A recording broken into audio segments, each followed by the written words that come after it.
Mwiriwe neza mwese mukomeje gukurikirana amakuru ndetse n'inkuru za Freefam TV. Reka twizere ko muri hose mumeze neza. Inkuru ibabaje cyane tugezeho kuri uyu munsi ni umuturage wishe mugenzi we kubera kutumvikana ko ari kwishyura inzoga basangiraga. Mukomeze mudushyigikiremo kandi like na subscribe. Imana ibahe umugisha.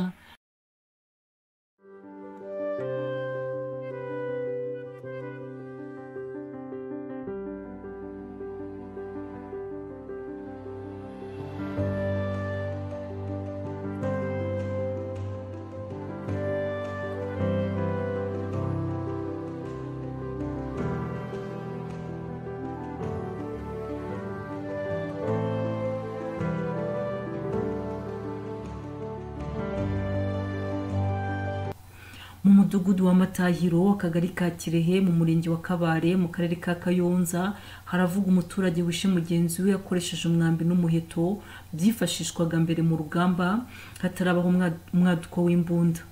Bivugwa ko yamwishe nyuma yo kutumvikana ko agombaga kwishyura inzoga basangiraga. Ubu bwicanyi bwabaye ahagana saa 3 z'ijoro rishyira uyu munsi. Bivugwa ko aba baturage baguze inzoga bakajya kwisangira mu rugo rumwe, nyuma ngo baje gushwana bapfa agacupa kamwe batumvikanaga ku buryo kishyurwa, biba ngombwa ko umwe ajya kuzana umuheto n'umwambi yaratunze arasa mu jisho umwe mu bari baje kubakiza. Umunyamabanga nshingwabikorwa w'umurenge wa Kabare Karuranga Lewo yatangaje ko abaturage kugira ngo bashwane bigire naho kwicana byatewe n'inzoga izwi nka super gin bari baguze nibumvikana uburyo bwo kuyishyura. Ati bapfuye agacupa batari bishyuye bari gusangira, noneho umusore umwe akibesha urwembo umwe mu bashyambiranaga ahita agiwe kuzana umuheto.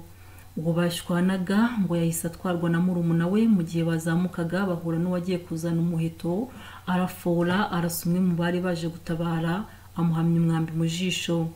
Karuranga yavuze ko bahise bamujyana mu kigo nderabuzima cya Nasho, babona ameze nabi cyane bamwohereza ku bitaro bya Kirehe. Agezeyo ahagana mu rukerera ahita yitaba Imana.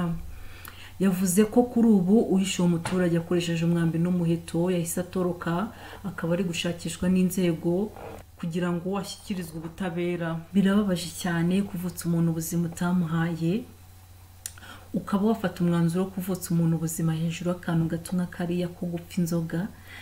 Ni ukuri n'ubunyamaswa bukabije, n'ubunyamaswa ntago ari ibintu bibereye u Rwanda ndetse n'abaturarwanda muri rusange ndetse n'abantu muri rusange batuye isi yose.